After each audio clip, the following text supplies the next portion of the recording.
Mais Jane Marple savait que ce n'était pas le cas. Les disparitions laissaient des traces non pas dans les empreintes de pas ou les empreintes digitales, mais dans les personnes, dans ce qu'elles ne disaient pas, en tournant le coin, et en franchissant le petit portail de son jardin. Miss Marple repensa une fois de plus à l'orgue verrouillé. Pourquoi prendre autant de soin à sécuriser un instrument resté inutilisé ce jour-là? Et plus curieux encore, qui en avait la clé? L'inspecteur Grave ne perdit pas de temps à établir ce qu'il appelait une base d'opération, même si à Chippendale, cela se résumait à s'emparer du bureau du vicaire, à réquisitionner une théière et un bloc-notes à l'entête de la paroisse. À midi, il avait interrogé 7 villageois, principalement pour connaître les derniers déplacements et les relations de M. Leonard Wainwright. Mademoiselle Marple, quant à elle, retournait à son tricotage d'un modeste châle lavande qui prenait forme sous ses doigts, tout en restant à l'écoute des rythmes du village. Elle avait constaté depuis longtemps que plus on tricote, plus on parle, et si l'on pose la bonne question sur le ton juste, même le villageois le plus réservé peut laisser échapper les plus petites vérités, les plus révélatrices. Devant le bureau de poste, Moselle Marple rencontra la redoutable Madame Edith Mallory,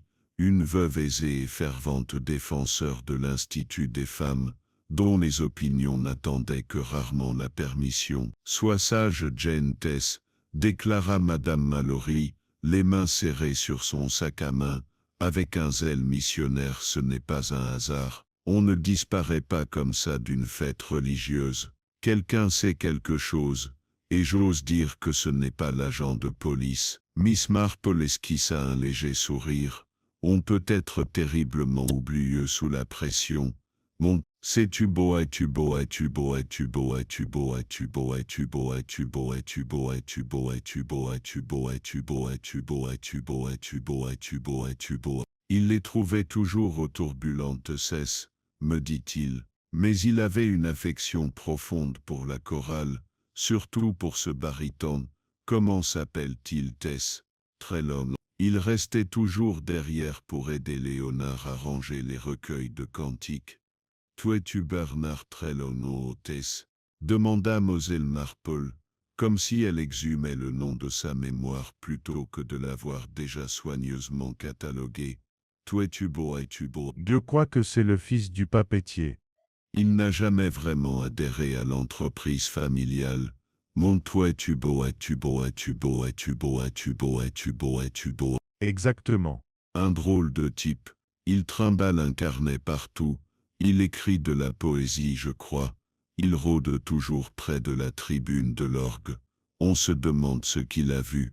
Effectivement, Miss Marple la remercia et continua son chemin dans la rue principale, sans se presser. Elle s'arrêta brièvement au cimetière, où l'agent Fletcher arpentait l'allée de gravier qui bordait la pelouse. « Des progrès, Argentès ?» demanda-t-elle gentiment. Il leva les yeux avec un sourire penaud. « À vrai dire, Miss Marple, non. L'inspecteur Grave dit que nous n'avons encore aucune preuve d'un crime. L'homme pourrait être parti de son propre chef. » Miss Marple pencha la tête, et il a verrouillé l'orgue avant de le faire cesse. L'agent se gratta la nuque. « C'est bien là le problème, non, Tess? Pourquoi se donner la peine de verrouiller l'instrument sans laisser de notice? » En effet, dit Miss Marple d'un ton toujours aussi doux. « Et dites-moi, agent, quelqu'un a-t-il parlé à Eleanor Wainwright? » Il cligna des yeux. La sœur de Léonard cesse. « Pas encore. Elle va bien. Un peu bizarre, non? Elle reste discrète. » Grave a dit qu'il le ferait personnellement. Miss Marple a hoché la tête, l'air indéchiffrable. Tout à fait. Au milieu d'après-midi, l'inspecteur Grave avait visité la maison des Wainwright. La rencontre de la vie générale avait été brève. Eleanor Wainwright, une femme d'une quarantaine d'années aux yeux bleus larmoyants et aux lèvres pincées, avait ouvert la porte de 7 centimètres à peine, et avait affirmé n'avoir pas revu son frère depuis le matin de la fête. Elle prétendait qu'il était parti de bonne humeur, Vêtue de son costume de récital et fredonnant du Mendelssohn, elle ignorait où il était allé, et non, il n'avait mentionné aucun projet de voyage ni aucune visite. Non, il n'avait pas semblé bouleversé. Elle était sûre qu'il reviendrait bientôt. Lorsque Grave insista, elle avait refermé la porte d'un ton silencieux et définitif. Miss Marple n'insista pas non plus. Elle remarqua simplement que Éléonore n'avait pas assisté à la fête, c'est sans surprise en soi, mais une décision qui la plaçait commodément à l'écart de la scène.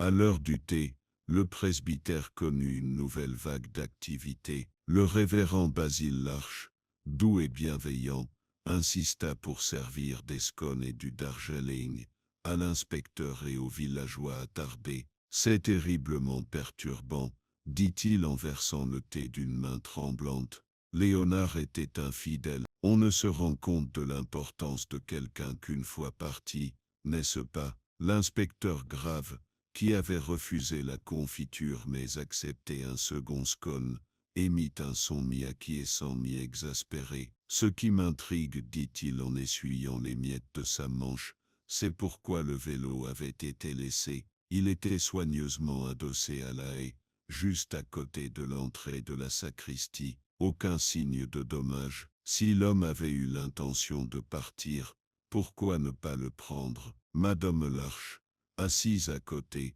serrait sa tasse de thé. Il adorait ce vélo. Il l'utilisait partout. S'il l'oubliait, les aiguilles à tricoter de Miss Marple s'arrêtaient au milieu de la rangée. Puis il ne s'attendait pas à aller bien loin, termina-t-elle doucement. Le silence retomba dans la pièce. L'inspecteur la regarda pensivement, mais ne dit rien. Juste à ce moment, la porte s'ouvrit, et le jeune Timothy Crispin entra, sa casquette. « C'était, j'ai entendu dire que vous vouliez me parler, dit-il en s'adressant à l'inspecteur. J'ai assisté au ménage le jeudi, et j'ai vu Monsieur Wainwright la semaine dernière. » C'était Grave désigna une chaise à proximité. C'était assis, les jambes tremblantes de nervosité. C'était Cassie, les jambes tremblantes de nervosité.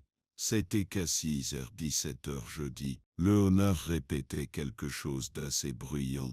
Pas comme d'habitude, quelque chose de tempétueux. Puis il s'arrêta, et je crus qu'il était parti, mais quand je passais devant le loft, il était assis à l'orgue, le regard perdu.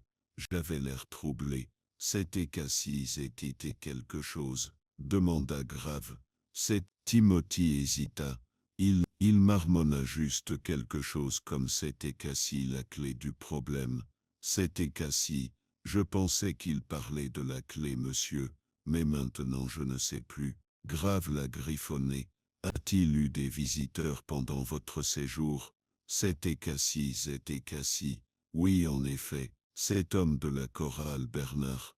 Il est entré juste avant mon départ. Il a dit qu'il avait oublié sa sacoche, mais je ne l'ai pas vu emporter une.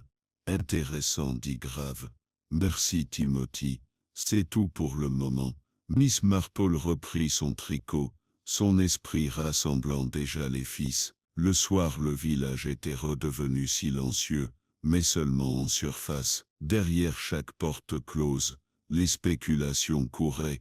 Éléonore Wainwright n'avait pas été revue. Bernard Trelawney n'était pas venu à la répétition de la chorale. Éléonore Wainwright était toujours portée disparue. Miss Marple, assise dans son salon, prit son journal de jardinage et nota discrètement la musique de Stormy.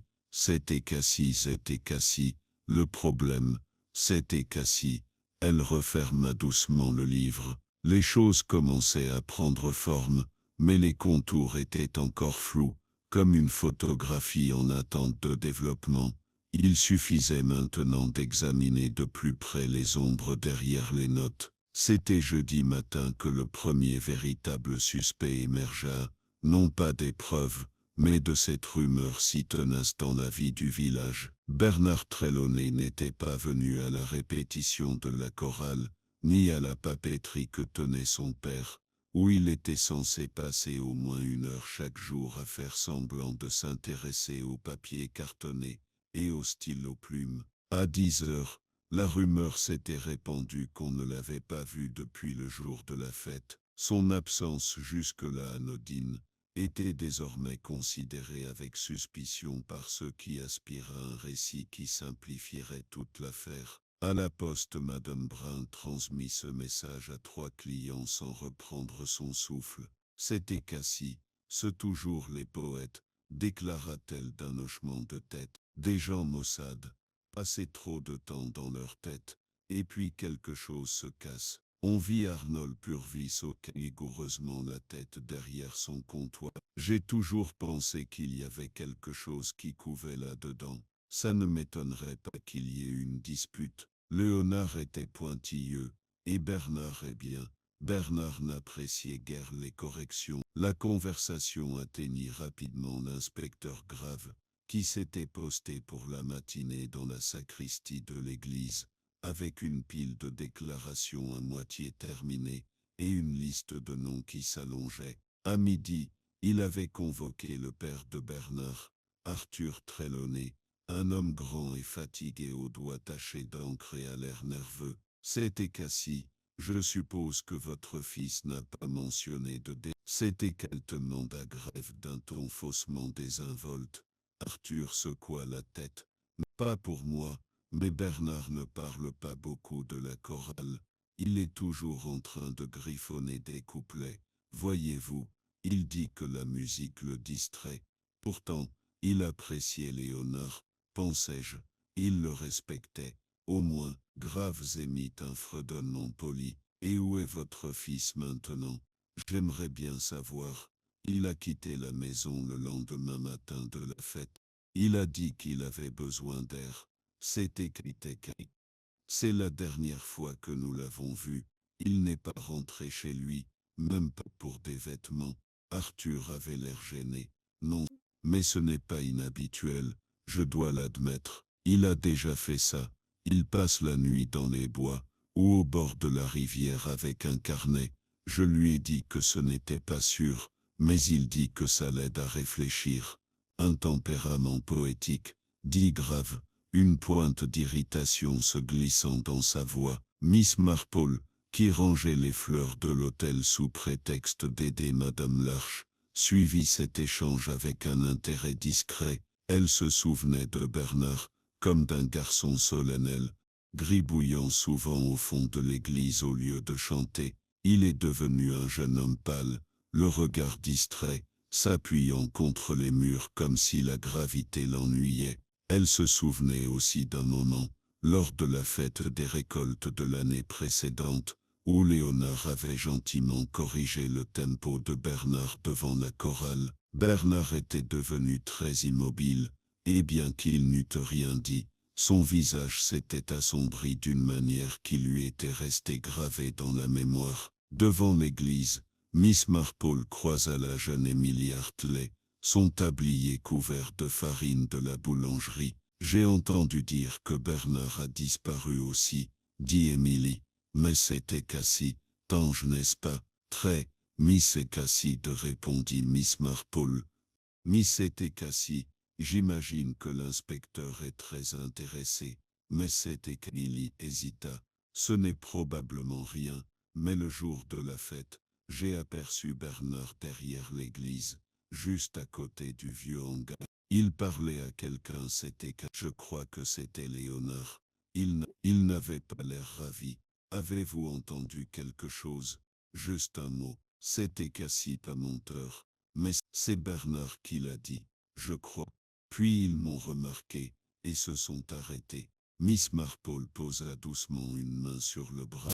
Merci, ma sœur. C'est un détail précieux. Cet après-midi-là, Miss Marple se promène dans le village, ses pas la conduisant d'un petit dé vers la lisière du bois de Little Frit, où les sentiers serpentent sous les branches de charme et de d'être. C'était, elle le savait, le lieu de prédilection de Bernard pour la réflexion et la solitude. Elle ne s'attendait pas à le trouver. En effet, elle ne souhaitait pas particulièrement être celle qui découvrirait un corps, mais elle s'intéressait à des indices d'un autre genre, des mégots de cigarettes, des bouts de papier déchirés, peut-être une écharpe ou un objet taché d'encre. Ce qu'elle trouva à la place, c'était une clairière cachée juste au-delà du chemin principal. On y trouvait un banc en bois cabossé et un tas de papier, dont la moitié commençait déjà à gondoler sous l'humidité estivale. Elle en prit un. L'écriture était indéniablement celle de Bernard, penchée, frénétique, avec des majuscules extravagantes et des lignes traversant des strophes entières. Son regard parcourut quelques lignes. La musique cache ce que le silence sait. Sous le cadenas, le secret grandit. Elle plie soigneusement la pâte et la glisse dans son sac à main. Si Bernard avait été là, il aurait pensé et à musique et au secret et au cadenas.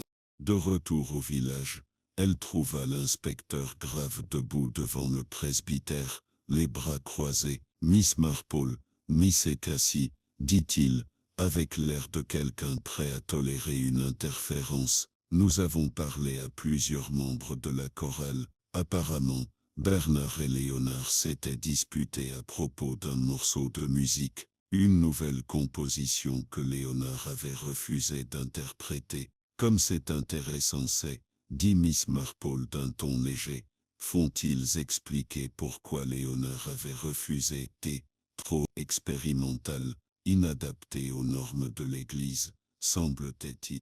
Bernard l'a pris personnellement, Fauvet.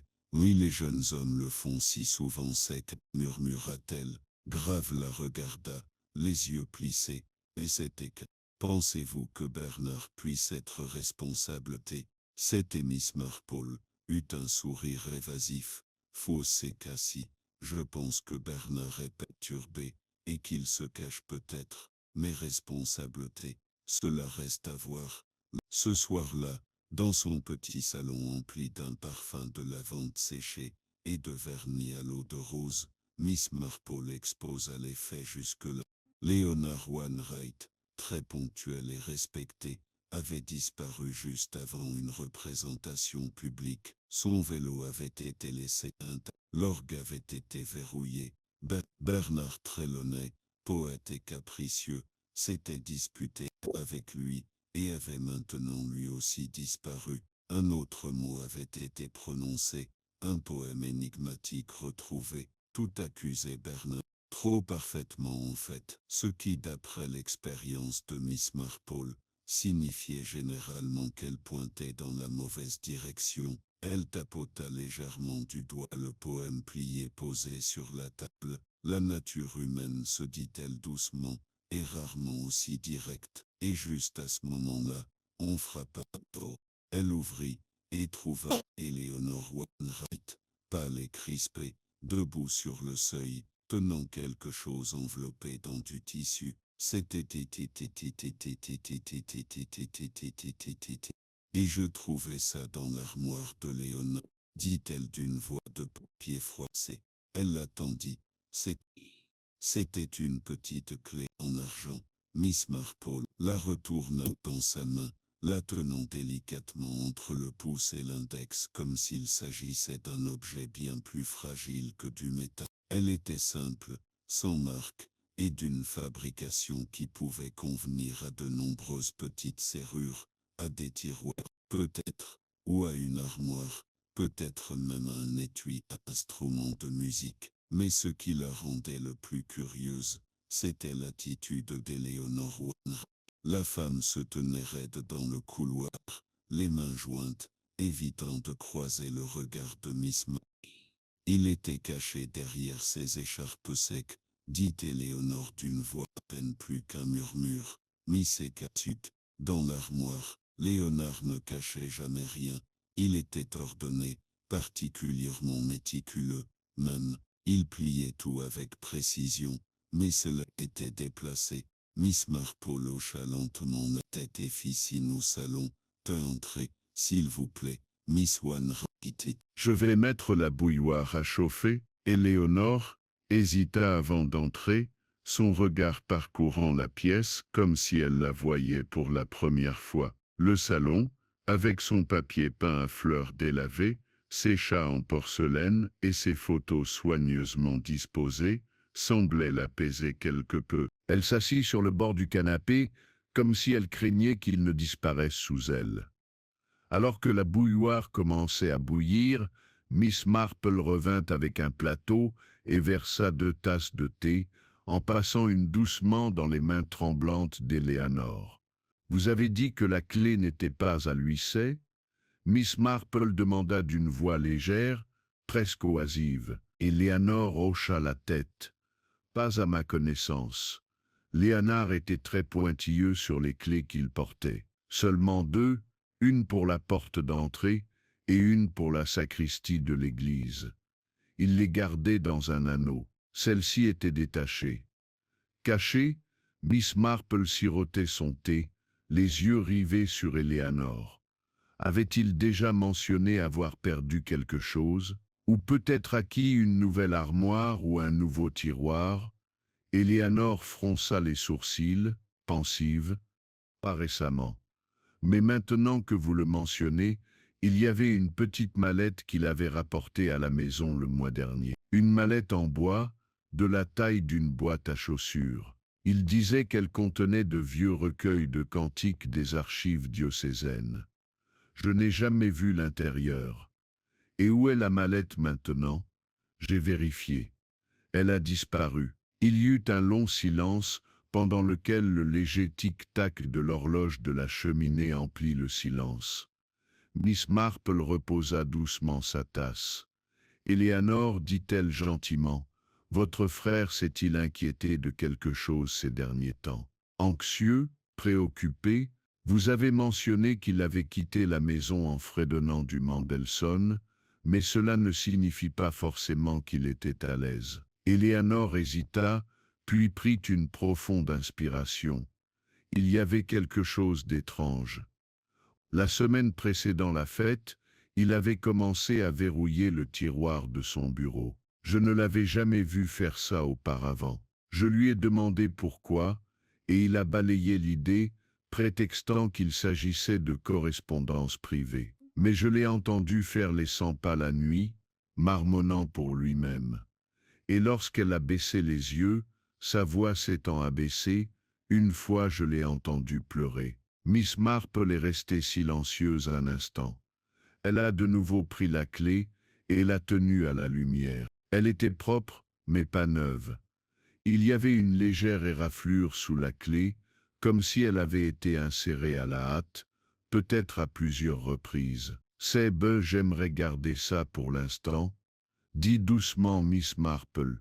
« Si vous le permettez. » Eleanor hocha la tête et partit peu après, les épaules encore raides par une tension inexprimée. Plus tard dans l'après-midi, l'inspecteur Grave est venu visiter le cottage, sans y être invité, mais pas totalement inattendu. Miss Marple le reçut avec sa courtoisie habituelle et le conduisit dans le salon, où le plateau de tout à l'heure venait tout juste d'être débarrassé. « J'ai entendu dire que vous avez reçu la visite de Miss Wainwright, » dit-il en jetant un coup d'œil circulaire. « L'agent de police l'a mentionné. »« Tout à fait, dit Miss Marple en joignant les mains sereinement. « Elle m'a apporté quelque chose d'intéressant. » Grave haussa un sourcil. « Vous partagez des preuves maintenant? » « Juste des observations, répondit-elle, mais cela pourrait vous être utile. » Elle lui tendit la clé. Grave l'examina, la retournant comme elle l'avait fait. Pas d'initiale, pas de dédicace de l'église, je parie. Ça pourrait venir de n'importe quoi. Il la glissa dans sa poche. Toujours aucun signe de Bernard Trelawney. Nous avons fait circuler son signalement à Much Biddington et Lower Whitcomb. Soit il se cache, soit il y a pire. Miss Marple émit un léger bruit de gorge, mais n'avança aucune théorie. Grave continua. Nous avons encore fouillé l'église ce matin. Il y a une armoire verrouillée au fond de la tribune d'orgue. Dit qu'elle appartenait à l'organiste précédent, et que personne ne l'a ouverte depuis des années. J'ai fait venir un serrurier. Les aiguilles à tricoter de Miss Marple restaient inactives sur ses genoux, reprirent leur rythme tranquille. « C'est beau, j'imagine que votre serrurier pourrait trouver cette clé utile. » dit-elle, Grave marque une pause. « C'est beau, vous pensez qu'elle rentre dans le placard. C'est une possibilité. » Grave se levèrent. « C'est beau, si c'est le cas, et que nous trouvons quelque chose à l'intérieur, nous serons tous mieux informés, dit Miss Marple avec un doux sourire. Ce soir-là, un calme ambiant s'abattit sur Chippingdale. La place du village, habituellement remplie d'enfants et de couples en promenade, était étrangement vide. Les fenêtres brillaient derrière les rideaux tirés. Les conversations se tenaient à voix basse, et à l'autre bout du village, une silhouette mince se glissa à travers la haie du jardin de la résidence Wainwright. Eleanor, à l'étage dans sa chambre, n'entendit pas le léger bruissement. Elle ne vit pas la silhouette qui s'arrêta à la porte de derrière, ni la main qui testait le loquet. Mais si elle était en bas, elle aurait pu avoir un aperçu de Bernard Trelawney brouillant, épuisé et avec un regard sombre dans ses yeux, alors qu'il se glissait silencieusement dans la maison où Léonard avait été vu pour la dernière fois. Ce n'est que le lendemain matin, quand Eleanor est descendue pour trouver sa porte de garde-manger entravée et 2 tranches de pain manquant, qu'elle a commencé à soupçonner qu'elle n'était pas seule. Mademoiselle Marple, quant à elle, avait augmenté tôt. Elle a pris son petit déjeuner dans le jardin et a regardé les oiseaux traverser la haie, la rosée du matin s'accrochant toujours aux pétales de ses hollyhocks prisés. Elle pensait à la Silver Key, de l'affaire Eleanor mentionnée, et du poème de Bernard. La musique cache ce que le silence sait sous l'écluse qui pousse le secret. Ce n'était pas seulement un flair poétique, il y avait quelque chose enterré, quelque chose que quelqu'un avait fait de grands efforts pour cacher. Et si Bernard était retourné au village en secret, ce n'était pas Miss Marple soupçonnait de terminer un poème, c'était pour récupérer quelque chose, ou pour empêcher quelqu'un d'autre de le trouver en premier. Le serrurier de Lower Whitcomb est arrivé juste après 9 heures le lendemain matin, un homme squatté et chauve avec une sacoche battue et d'une manière rapide et professionnelle. Il a été rencontré à la porte de l'église par l'inspecteur Graves, qui n'a pas perdu de temps pour resserrer jusqu'au grenier d'orgue. Miss Marple, déjà assise dans le 2e banc avec son tricot en toute sécurité et neutre, a offert un bon matin, qui a été retourné avec un signe de tête distrait de l'inspecteur. Elle s'était, comme toujours, positionnée pour observer sans sembler le faire. Le cabinet en question se tenait juste derrière l'orgue, à moitié sous une tapisserie fanée représentant Saint Cécilia. Son bois était assombri avec l'âge, la serrure légèrement rouillée, avec quelques clics d'expert et la faible éraflure des gobelets, le serrurier a produit une pop satisfaisante. Grave se pencha en premier, son ombre tombant sur le contenu. Ce qu'il a vu l'a fait s'arrêter. À l'intérieur de l'armoire était assis un petit emboît-boîte, un genre de boîte qui aurait pu autrefois contenir des partitions, mais qui semblait maintenant utilisée. À côté se trouvaient plusieurs enveloppes ficelées et un fin registre. Grave retira la boîte et la posa sur le banc voisin, faisant signe à l'agent Fletcher de tout documenter. Curieux endroit pour conserver la correspondance, marmonna Fletcher. Voyons ce qu'il pensait valoir la peine d'être caché, dit Graves en soulevant le couvercle. À l'intérieur se trouvaient des papiers, vieux et fins, certains jaunis sur les bords, une petite pile de notes manuscrites, et en dessous une enveloppe marquée privée en lettres capitales. Grave l'ouvrit avec précaution et en sortit une lettre écrite de l'écriture soignée et penchée de Léonard Wainwright. En lisant, son front se fronça puis se fronça. Miss Marple l'observait avec le même intérêt patient qu'elle portait à voir le pain levé ou les roses éclore, confiante que ce qui était caché finirait par se révéler. Grave plia la lettre et se tourna vers elle. Il semblerait que notre cher monsieur Wainwright ait reçu des lettres anonymes, des lettres désagréables, l'accusant de vol, de tromperie, vagues mais troublants. Celle-ci dit c'est beau penser que personne ne sait, mais la musique ne peut cacher ce qui a été volé. C'est signé seulement de la lettre B. Miss Marple cligna lentement des yeux, très littéraire. Il y a plus, poursuivit-il. Il mentionne la crainte d'une disgrâce publique. Que quelqu'un était au courant d'une modification du testament menaçait de dénoncer. C'était intéressant. Qu'est-ce que cela pouvait bien être, je me le demande, demanda Miss Marple doucement. Léonard n'avait pas de famille connue en dehors d'Eleanor. Graves hoissa la tête. Exactement. J'ai déjà fait venir le notaire local. S'il y a eu un changement, il le saura. Et si ce Seb n'est Bernard Trelawney? Miss Marple ne répondit pas immédiatement. Ses pensées s'attardèrent sur la phrase « La musique ne peut cacher ce qui a été volé ». Cela faisait écho à quelque chose que Bernard lui-même aurait pu écrire, mais aurait-il menacé Léonard? C'était moins sûr. Dehors, une brise agitait les fleurs sauvages qui poussaient au bord du cimetière. À travers le village, les portes grinçaient et les volets se tiraient. L'air était empli du parfum du chèvrefeuille et du carillon lointain de l'horloge de la poste. Vers midi, le notaire M. Alfred Kelly arriva avec une serviette en cuir et une expression de curiosité méfiante. M. Wainwright avait bien modifié son testament, confirmation tandis que l'inspecteur Grave le conduisait à la sacristie. Il y a environ 3 semaines en fait, il avait ajouté un nouveau bénéficiaire, Bernard Trelawney.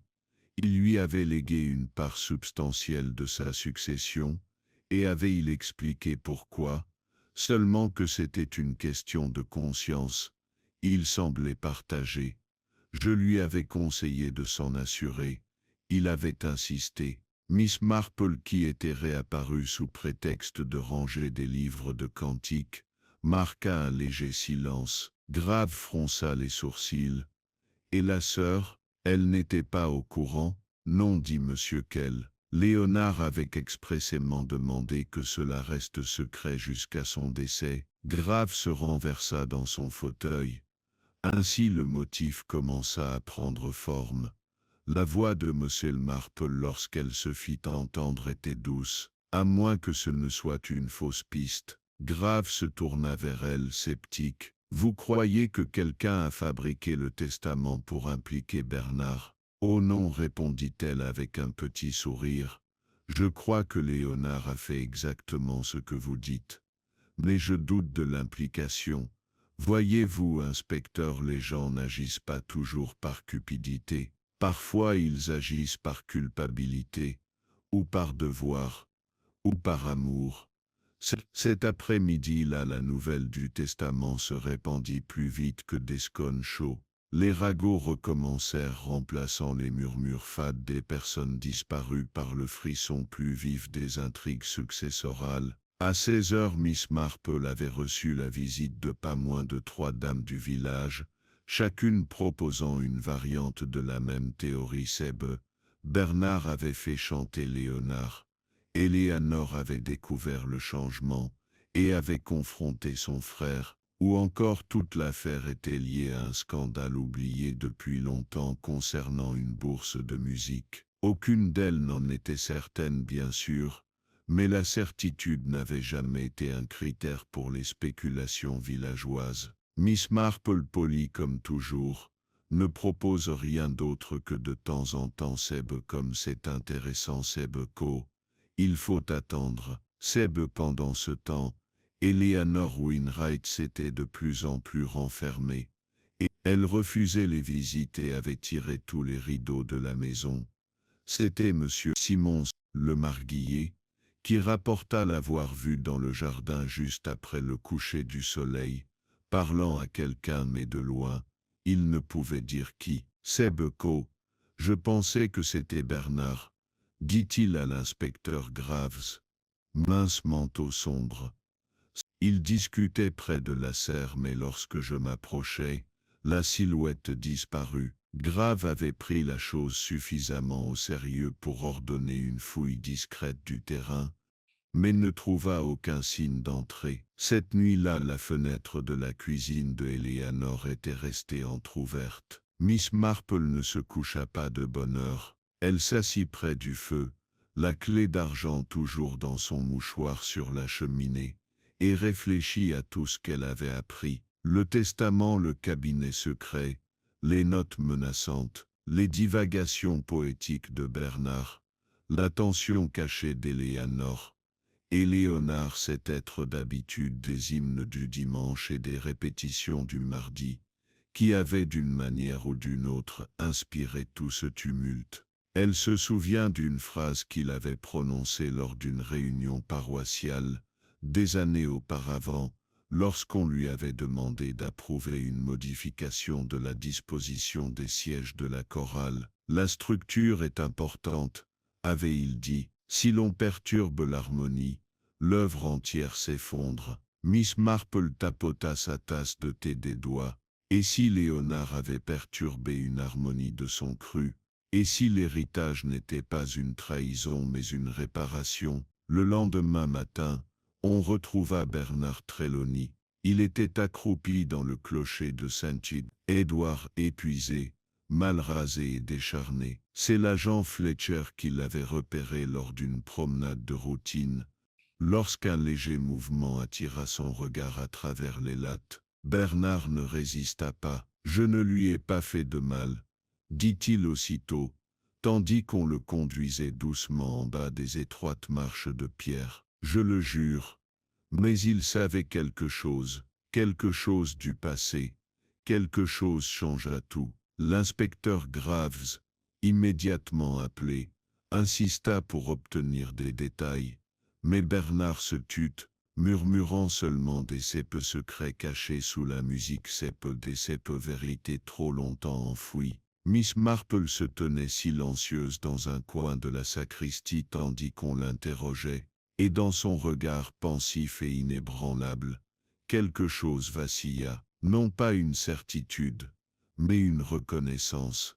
L'harmonie avait été perturbée, et la mélodie de la vérité commençait à peine à s'élever. On donna à Bernard Trelawney une couverture, une tasse de thé et une chaise dans la sacristie, où il s'assit les bras croisés sur la poitrine, le visage pâle et tiré. Il ressemblait moins à un meurtrier qu'à un poète privé de sommeil, qui s'était trop aventuré dans les profondeurs de son esprit. L'inspecteur Grave se tenait en face de lui, les bras croisés, les yeux plissés. « Sebeko, vous avez disparu depuis près de 4 jours, Trelawney, » dit l'inspecteur, caché dans le beffroi comme un fugitif. « De quoi avez-vous peur, au juste, Sebeko ?»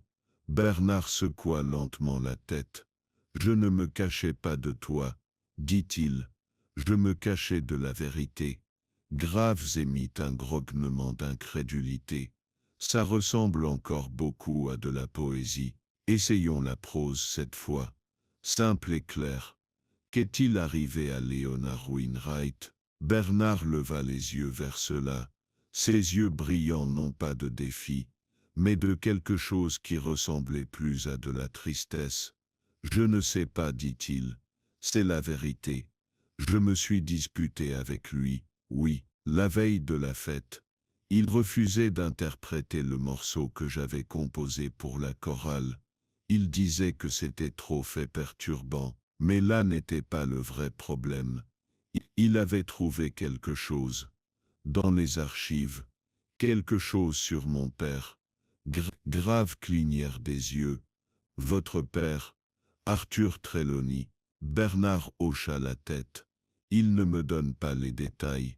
Juste qu'il y avait une lettre d'archive, peut-être relative à un détournement de fonds paroissiaux dans les années 1904. Léonard disait qu'elle était liée aux anciens registres paroissiaux. Il n'accusa pas mon père directement, mais il laisse entendre qu'il s'agissait d'un abus de confiance. C'est alors que je le traite de menteur. » Miss Marple, assise tranquillement sur un banc en bois à proximité, ne bougea que légèrement. Grave fronça les sourcils. Vous me dites que toute cette spirale a commencé parce que Léonard a découvert une ancienne irrégularité comptable.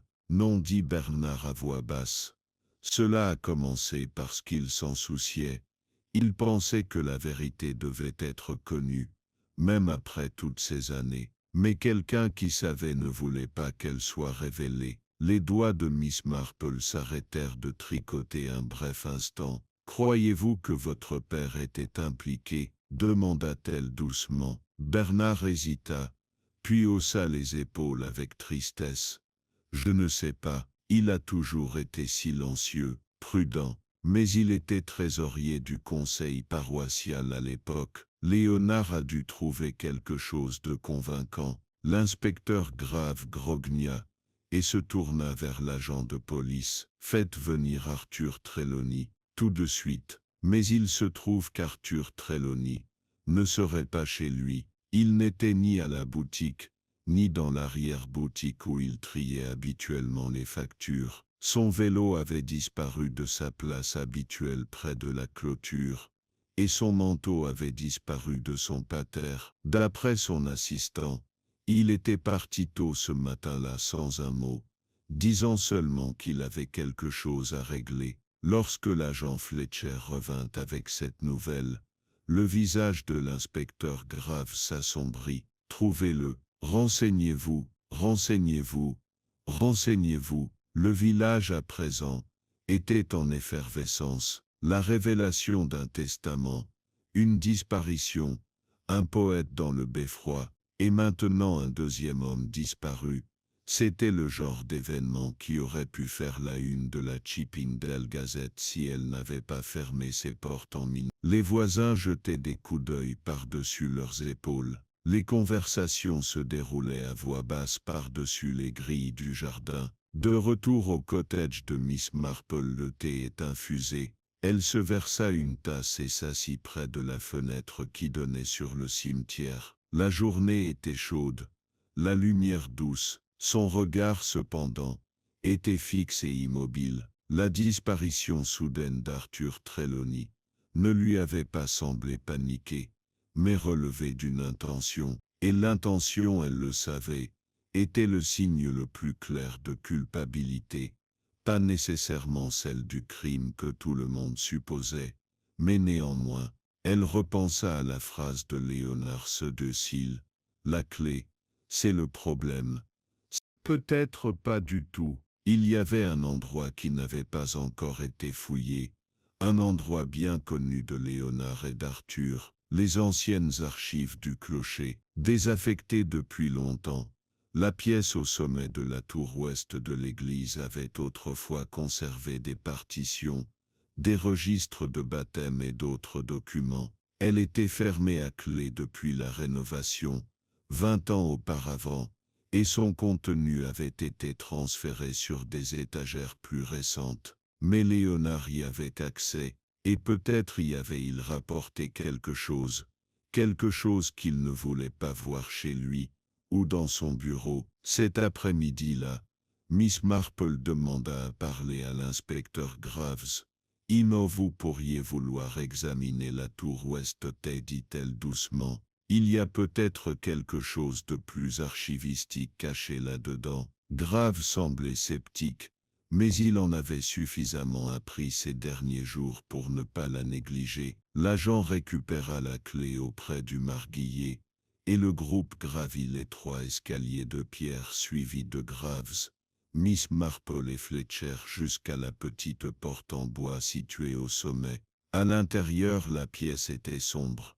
Des grains de poussière flottant au soleil d'une haute fenêtre, des caisses et des liasses de parchemin s'alignaient sur les étagères. Miss Marple passa une main sur une pile de vieux recueils de cantiques et marqua une pause. Là, cachée derrière un registre, se trouvait une enveloppe brune plate. L'inspecteur Graves l'ouvrit avec précaution. À l'intérieur se trouvait une lettre datée de 1986, signée par le vicaire de l'époque, confirmant une enquête discrète sur la disparition de fonds de l'Église, et désignant Arthur Trelawney comme l'individu ayant manipulé les comptes pour combler le manque à gagner. Aucune accusation n'avait été portée, conclut la lettre. Pour la réputation de la paroisse et par respect pour la famille Trelawney, cette affaire restera close. Grave l'a lu 2 fois, Miss Marple l'observa, et Léonard, dit-elle doucement,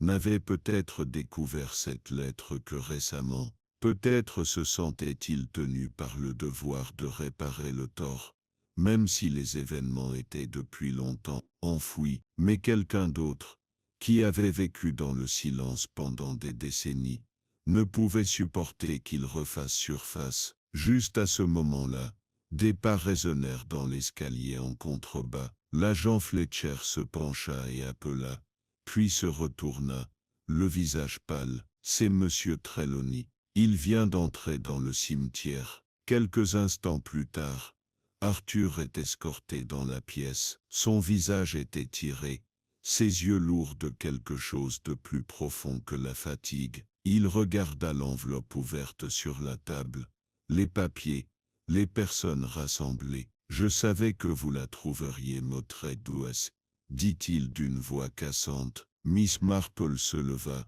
« Saviez-vous que Léonard l'avait lu? » « C'est oui. Il m'a confronté. Il a dit qu'il allait parler à l'évêque.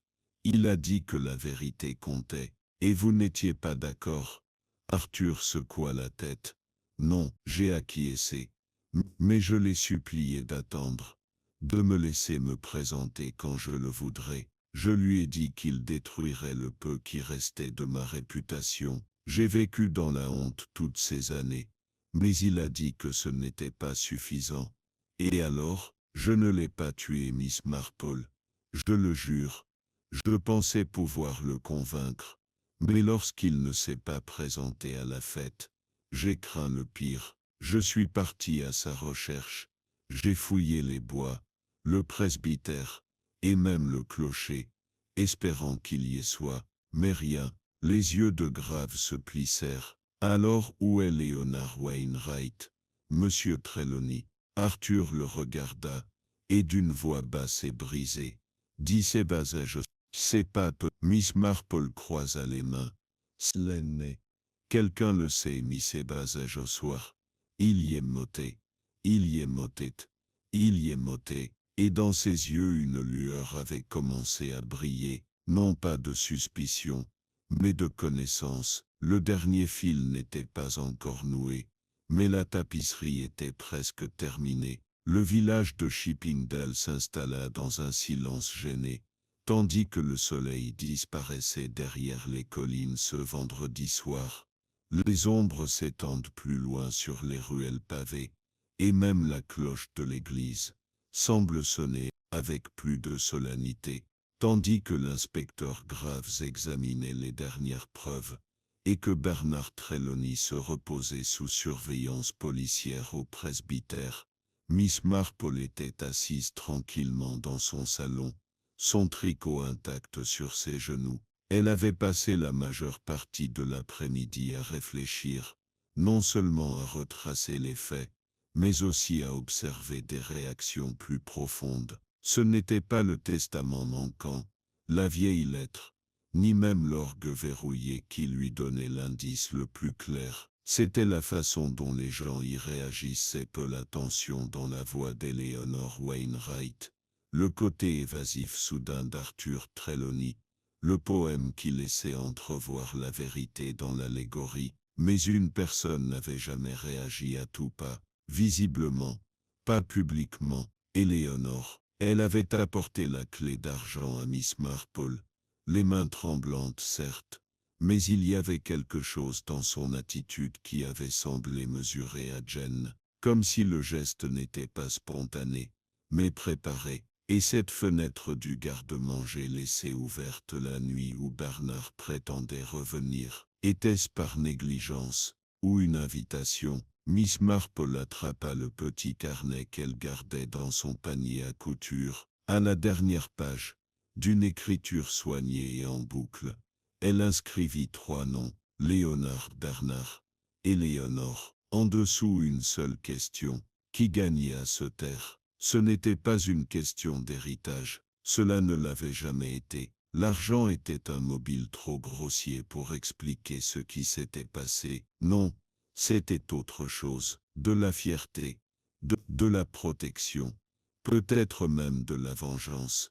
Celle qui couve tranquillement au fil des ans. À 8h30, elle enfila son châle et quitta son cottage, marchant lentement vers la résidence Wainwright. L'air nocturne était frais, et le parfum du chèvrefeuille flottait des haies. Elle ne croisa personne en chemin, juste le léger bruissement des feuilles et l'aboiement lointain d'un chien de ferme. Lorsque Éléonore ouvrit la porte, son expression était calme, bien que les cernes sous ses yeux se soient creusées. « C'est mademoiselle Marpole, dit-elle presque poliment. Vous rentrez tard. J'espère que cela ne vous dérange pas. » Voici Mogoko, répondit mademoiselle Marpole avec un léger sourire. Ces bas j'ai juste eu le sentiment que nous devrions parler. Quelque chose me tracasse. Sébasa. Léonore hésita, puis recula pour la laisser entrer. Le salon était toujours aussi rangé,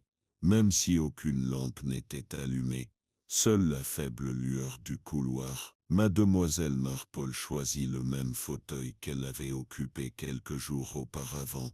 Éléonore se tenait près de la cheminée, les bras légèrement croisés. « J'imagine, Nord, » commença mademoiselle Marpole d'un ton doux. « C'est que vous avez entendu ce qu'Arthur Trelawney a avoué. » Sébasa. Léonore hocha la tête une fois. « C'est beau. Et vous le croyez? » Dit « Bien sûr, mais pas Bernard. » Insista mademoiselle Marpole d'une voix douce. « Vous vous êtes toujours méfié de lui, n'est-ce pas? » Sébasa. Les yeux d'Éléonore se plissèrent légèrement. Il bouleversait Léonard. « Ça me suffit. » Miss Marpole se pencha légèrement en avant. Léonard tenait à lui. « Vous le savez, n'est-ce pas? La modification du testament n'était pas seulement un acte de bonté, c'était une réparation pour quelque chose à laquelle Léonard croyait que sa conscience était liée. Peut-être pas parce qu'il avait mal agi, mais parce qu'il était resté silencieux alors que d'autres ne l'avaient pas fait. Éléonore ne dit rien, mais sa posture se raidit. Miss Marpole continue. Mais je ne pense pas que Léonard craignait Bernard, et je ne pense pas qu'il craignait Arthur non plus. En vérité, je ne pense pas que Léonard craignait grand-chose, si ce n'est peut-être la destruction de son ordre, de sa structure, et je crois qu'en essayant de réparer une injustice, il a bouleversé un équilibre sur lequel quelqu'un d'autre comptait. La salle se tut. Je crois que Miss Marpole dit doucement semi. Vous savez ce que Léonard avait découvert, c'est bas âgé, et je crois que vous l'avez confronté. Vous lui avez dit que révéler la vérité ruinerait ce qui restait de la réputation de votre famille, que cela déshonore l'Église, le village et toi. La voix d'Éléonore, lorsqu'elle se fit entendre, était sèche. Tu crois que je l'ai tué? Miss Marpole pencha la tête. Non, pas délibérément, pas intentionnellement. Mais je pense qu'il y a eu une dispute, peut-être dans cette même pièce, et peut-être que par colère ou par peur tu l'as poussé, ou qu'il est tombé. Et puis c'était trop tard. Éléonore se tourna vers l'âtre, agrippant le manteau à deux mains. Sa voix tremblait. Je ne voulais pas que cela arrive. Il disait que j'étais faible, que j'avais toujours vécu dans l'ombre des erreurs des autres. Je lui ai dit que je ne le laisserais pas déshonorer notre nom, au nom de la poésie et des confessions. Et alors, demanda doucement Miss Marpole. Il trébucha. Je criais. Je m'en souviens. Je me souviens de la façon dont son pied a heurté le tapis. Il s'est cogné la tête contre le rebord de l'âtre. Je ne l'ai pas fait. Il s'est simplement arrêté. Elle se retourna alors les yeux brillants. C'était un accident. L'expression de Miss Marpole s'adoucit. Je te crois, mais ce qui s'est passé ensuite ne l'était pas. Éléonore détourna le regard. Je paniquais. Je le traînais dehors par l'allée du jardin. Je savais que Bernard était passé cette nuit-là. Je l'avais vu laisser son carnet sur le perron. Je savais qu'on le blâmerait, que les gens le soupçonnaient déjà. Alors je laissai faire. Miss Marple se leva lentement, la voix toujours calme. Tu as caché le corps dans le vieux caveau de pierre, dit Éléonore d'une voix sourde. Sous l'autel. Personne n'y va, pas depuis des années. Il avait la clé de la trappe de son bureau. Je savais où elle était. Il y eut un silence. Et la clé en argent, je l'ai placée pour que tu la trouves, chuchota Éléonore. Pour que tu détournes le regard de moi. Je pensais que si quelqu'un pouvait voir clair dans tout ça, ce serait toi, mais j'espérais peut-être que non. Miss Marple expira doucement. J'imagine qu'avec le temps la culpabilité t'aurait consumé, mais tu as choisi ce moment de contrôle. Cela en soi m'en dit long. Que va-t-il se passer maintenant? Demanda Éléonore d'une voix à peine audible. Miss Marple se tourna vers la porte. Sepp, je vais retourner parler à l'inspecteur Graves. Je demanderai qu'il vienne discrètement, que vous soyez traité équitablement. Vous serez inculpé, bien sûr, mais la vérité compte, Éléonore. Même si elle est enterrée depuis très longtemps, Éléonore ne dit rien de plus. Alors que Miss Marple s'engageait à nouveau dans la nuit, l'air frais caressait ses joues et la lune projetait une longue lueur pâle sur le paisible village. Elle marchait lentement, mais résolument. La dernière pièce avait été posée. Et finalement, ce n'était pas la malveillance, mais la peur qui avait tout défait. Comme l'avait dit Léonard un jour, perturber l'harmonie, et tout s'écroule. Mais Miss Marple avait tout recousu, discrètement, patiemment, comme elle le faisait toujours. Lorsque Miss Marple atteignit le presbytère, le ciel s'était assombri d'un bleu velouté, parsemé d'étoiles. Le village, plongé dans le silence, semblait presque retenir son souffle. Aucun chien n'aboie, aucune charrette ne roulait dans les ruelles. Même l'église, se dressant au bout de la verdure, se dressait telle une sentinelle silencieuse, observant, attendant. À l'intérieur, le salon du vicaire brillait doucement sous la lumière des lampes. L'inspecteur Grave était assis à son bureau, les manches retroussées et les sourcils froncés, penché sur ses notes, une tasse de thé à moitié bue refroidissant à côté de lui. Il leva les yeux lorsque Miss Marple entra. Elle ne s'assit pas. « Je suis venue avec quelque chose » et dit-elle doucement en joignant les mains. Grave se redressa, la lassitude de son visage remplacée par la vigilance. « Sepp, j'espère que ce ne sont pas de nouvelles spéculations, » dit-il. « Nous manquons de faits et nous sommes nombreux à la théorie. »« Ce n'est pas une théorie, Mitter, » répondit Miss Marple. « Sepp, c'est une confession. » Sepp s'il posa sa plume. « Sepp. Allez, Sepp. Dans votre esprit, Bernard Trelawney était le coupable le plus probable. Mais il manquait de mobile suffisamment solide pour commettre un meurtre. L'héritage lui fut une surprise. Et bien qu'il soit instable dans ses émotions, il n'a jamais été violent. Graves hocha la tête sèchement. Et Arthur Trelawney avait un mobile. Mais c'est un homme rongé par le regret. Pas du genre à agir avec précipitation. Il a avoué ses déshonneurs passés, mais tente de vivre tranquillement depuis. Et puis il y a Éléonore, la sœur de Léonard, oui, et quelqu'un qui a vécu non seulement sous la surveillance du village, mais aussi sous le poids du silence, le sien et celui des autres. Lorsque Léonard trouva la lettre détaillant le détournement de fonds d'Arthur, il crut qu'il était de son devoir de le révéler. Mais Éléonore n'était pas du même avis. Elle craignait que le scandale ne détruise le nom qu'ils avaient mis des années à préserver, qu'il ne démantèle non seulement le passé d'Arthur, mais toute la réputation de sa famille à Chippindale. Graves écouta, les bras croisés. Allez, ils se disputèrent. C'est tout ce qu'elle admit. Tard ce soir-là, 2 jours avant la fête, Il était rentré de répétition avec sa décision de rendre publique. Elle essaya de l'en empêcher, et dans un moment de panique et de fureur, elle lui saisit le bras. Il trébucha. Sa tête heurta l'âtre. Ce fut fini en quelques secondes, accidentel. Mais la décision de cacher le corps ne l'était pas. Grave se pencha en avant. « Elle vous a dit ça ?» Miss Marple hocha lentement la tête. Elle croyait pouvoir le protéger de la honte, même dans la mort. Que si le village croyait qu'il avait disparu, son héritage pourrait rester intact. Elle traîna son corps par le portail du jardin, utilisa la clé de rechange de la sacristie pour entrer dans l'église par le côté, et elle le déposa là où personne n'était allé depuis des décennies. Le vieux caveau de pierre, oui, sous l'autel. Elle avait caché la clé dans le bureau de Léonard, un endroit qu'elle connaissait bien.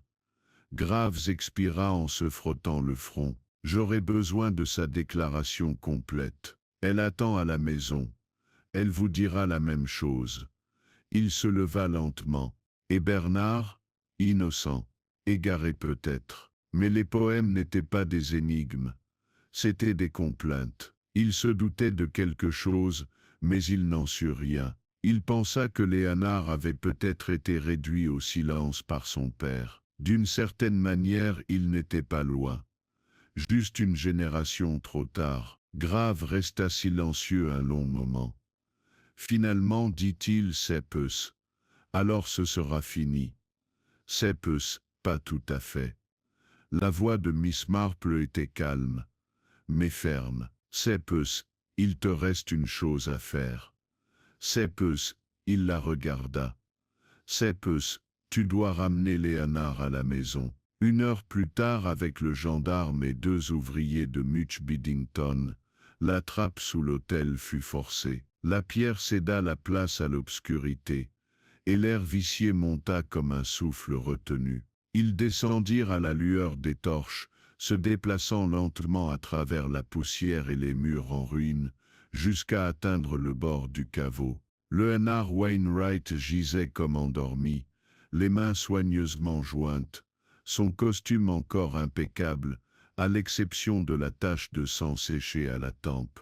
À côté de lui se trouvait l'étui à musique en bois dont Éléanore avait parlé. À l'intérieur se trouvaient plusieurs de ses effets personnels, les recueils de cantiques qu'il avait récupérés aux archives, les registres scellés de l'Église, et la version finale de la composition chorale de Bernard, annotée de la main soignée de Léonard. Un seul mot était écrit dans la marge, cette prêteuse. De retour au presbytère, Bernard fut informé. Il pleura doucement, non pas sous le choc mais avec une profonde et amère tristesse. Miss Marple resta assise à ses côtés un moment, sans qu'aucun d'eux ne parle beaucoup. Inutile. Dans le chagrin, le silence en disait souvent plus que les mots. Le lendemain matin, la nouvelle de la découverte de Léonard s'était répandue. Le village se rassembla, non pas sous le coup de la panique ou de l'indignation, mais dans la solennité. Le vicaire, la voix rauque d'émotion, ouvrit les portes de l'église pour permettre à ceux qui souhaitaient lui rendre hommage. Des fleurs apparurent sur les marchés, des bougies vacillèrent doucement sur le premier banc. Éléanore Wainwright fut escortée avec dignité. Elle ne fait aucune scène, ne nie rien. Elle marchait simplement avec l'inspecteur, la tête haute, les épaules droites comme si elle portait le poids des années désormais dissimulées. Miss Marple n'assista pas à la réunion publique. Elle resta dans son jardin, taillant un carré de romarin et écoutant les abeilles. Elle avait vu trop de tragédies ornées de politesse. Parfois la dignité n'exige pas une foule. Mais lorsque Bernard s'approcha cet après-midi-là, tenant la partition pliée que Léonard avait marquée Seppe se prêteuse, imi, Seppes, vous l'interprétez, Seppe demanda-t-elle. Il hocha la tête, à la commémoration. Je pense que Léonard apprécierait ça. Il regarda la verdure, la voix basse. Il n'était jamais question d'être reconnu. Je voulais juste que quelqu'un m'écoute. Miss Marple posa doucement une main sur son bras. Alors qu'ils écoutent maintenant. Ce soir-là, alors que le soleil disparaissait derrière les ifs, et que les ombres revenaient sur les pierres tombales, la tribune de l'orgue fut de nouveau éclairée, ni pour le service ni pour la cérémonie, mais pour la musique. Bernard s'assit à son banc. Il jouait lentement, chaque note s'élevant et retombant comme un souffle, comme un souvenir. La mélodie était inconnue, étrange dans son phrasé, moderne par endroits, douloureuse par d'autres. Pourtant elle emplissait l'église de quelque chose de plus puissant que des réponses, de quelque chose comme de la grâce. Dehors le village écoutait, certains avec des larmes, d'autres en silence, et Miss Marple, assise sur le banc de pierre au bord du chemin, ferma les yeux. La musique enfin n'avait plus rien à cacher. Le dimanche matin se leva clair et lumineux, comme si le ciel lui-même avait levé le rideau sur le chagrin de la semaine écoulée. Une douce brise agitait les feuilles du cimetière de Chippingdale, et le carillon des cloches de Sato. Edward retentit à nouveau, fort clair et inébranlable. Pour la première fois depuis des jours, le village s'agite avec un sentiment prudent de retour. Il n'y eut ni fanfare ni annonce officielle, juste la tranquille compréhension que la vie, comme toujours, continuait.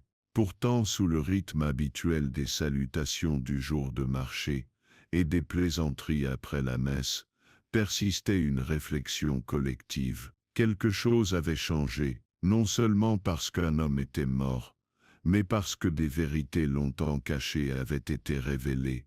À l'intérieur de cet édouard, les bancs étaient presque pleins pour la cérémonie spéciale du souvenir. Un portrait de Leonard Wainwright, pris environ 5 ans auparavant, reposait sur une petite table près de la chaire, son expression douce encadrée dans un simple cadre en bois, le regard fixé à jamais sur ce mélange de solennité et de fierté modeste qui le caractérisait tant. Le vicaire se tenait devant, les mains jointes devant lui, d'un ton respectueux. Leonard Wainwright était non seulement notre organiste, mais aussi notre ami, un homme de routine certes, mais aussi déterminé. Son dévouement à cette église allait au-delà de la musique. Il comprenait la puissance du partage, tant dans le culte que dans la vérité. Souvenons-nous de lui non seulement pour son service, mais aussi pour son intégrité.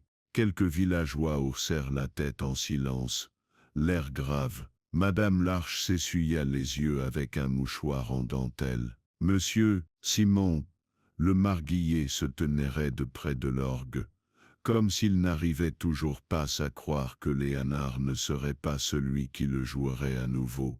Puis, dans un léger grincement du banc, Bernard Trelawney prit place. La partition devant lui était froissée à force d'être pliée, mais ses mains étaient fermées. Lorsqu'il commença à jouer, un silence s'abattit sur la salle. Le morceau était inconnu de beaucoup. Il évoluait sur un rythme agité et inquiétant, c'est peu des moments de beauté se heurtant à la dissonance, comme une émotion rendue audible. Un hommage à ce qui était perdu et à ce qui avait enfin été retrouvé. Mademoiselle Marple, assise tranquillement sur le 3e banc, écoutait sans bouger, les mains légèrement jointes sur ses genoux. La musique l'envahissait comme le vent sur les herbes folles, ses peu chagrin et joie, souvenir et pardon enveloppés de mélodie. Lorsque l'accord final s'éteignit, aucun applaudissement ne retentit, seul un silence profond et respectueux, suivi d'un léger renflement au fond, puis du bruissement collectif des corps debout. Dehors, l'assemblée se rassemblait en petits groupes. Le soleil chauffait l'herbe, et les premières abeilles de l'été volaient paresseusement de fleur en fleur. On parlait de la musique, des annotations minutieuses de Léonard sur la partition de Bernard, de la justesse de tout cela. Je n'aurais jamais imaginé qu'il avait ça en lui, murmura Madame Hoskins à Moselle Marple tandis qu'elle marchait lentement vers le chemin. Cep le chagrin révèle souvent ce qui a toujours été là, Moselle Marple. Cep On ne le voit pas toujours. Seple Moskins soupira d'un ton plus léger. Eh bien, je suppose que nous en parlerons tous pendant des années. Un vrai scandale, n'est-ce pas? J'ose dire que la prochaine fête aura du mal à être à la hauteur. Seple Miss Marple esquissa un petit sourire entendu. Seple, espérons qu'elle n'essaie pas. En milieu d'après-midi, le village avait repris sa douce routine. Les gâteaux étaient cuits, des lettres postées, le tintement des tasses de thé emplissait à nouveau les cuisines, et les enfants reprennent leur jeu dans le pré derrière le presbytère. Arthur Trelawney, bien que non inculpé, s'était discrètement retiré de la vie publique. On le voyait moins souvent au commissariat, désormais presque entièrement dirigé par son assistant. Quelques villageois murmuraient à son sujet avec désapprobation, d'autres avec pitié, mais la plupart laissaient le temps s'adoucir. Eleanor Wainwright fut transférée dans un centre de détention à Biddington, en attendant son inculpation. Son procès viendrait, mais le sentiment dominant à Chippingdale n'était pas celui de la vengeance. La plupart comprenaient la situation pour ce qu'elle était, c'est une tragédie née de la peur et du silence. Le souvenir de son sang-froid en quittant la maison persistait dans l'esprit de ceux qui l'observaient par leurs fenêtres. Et Miss Marple, elle retourna à son jardin, à son tricot et à ses roses, avec la satisfaction tranquille de celle qui a une fois de plus vu la vérité révélée non par des preuves, non par la force, mais par une écoute attentive et une douce intuition. Le lundi matin, Bernard vint la voir. Il resta un moment devant le portail avant qu'elle ne lève les yeux du parterre de fleurs. « Seple, tu es venu prendre le thé, dit-elle non pas comme une question, mais comme une certitude. Seple, si ça ne te dérange pas, c'est beau, répondit-il. Seple, je voulais te remercier. Seple, elle le conduisit à la table du jardin, déjà dressée avec des tasses, des biscuits au citron et une théière fraîche. Seple, je ne savais pas quoi faire après moi, ça n'avait seple qu'il a fort seple kinte, ça n'avait ça n'avait kinte, ça n'avait ça n'avait ça n'avait condi. Il fronça légèrement les sourcils. Seple continuait. Oui. Continuez à écrire, continuez à jouer, continuez à ressentir. Le monde n'est pas meilleur grâce à ceux qui s'arrêtent à cause du chagrin. Seple, il resta silencieux un instant puis hocha la tête. Seple, je crois que Léonard l'avait compris, j'en suis sûr. Seple, tandis qu'il sirote du thé sous la clématite grimpante, Bernard jeta un coup d'œil vers l'église, dont le clocher était visible juste au-dessus des arbres. « Seple, resteras-tu, Seple ?» demanda-t-il. « À Chippingdale ?» Miss Marple sourit. « Seple, je le fais toujours. » Ainsi la vie au village reprit son cours, comme elle l'avait fait pendant les saisons d'abondance et de tristesse. Le courrier arrivait chaque matin, les cloches sonnaient chaque dimanche, et depuis le cottage au coin du pré, Miss Marple continuait d'observer la danse de la nature humaine. Ces drames silencieux, ces silences pesants et ces infinis petits motifs révélateurs, car si le monde changeait, et que les secrets allaient et venaient, une vérité demeurait, c'est partout où le cœur humain vibrait en rythme. Il y avait toujours une histoire, et Miss Marple serait toujours là pour entendre la musique.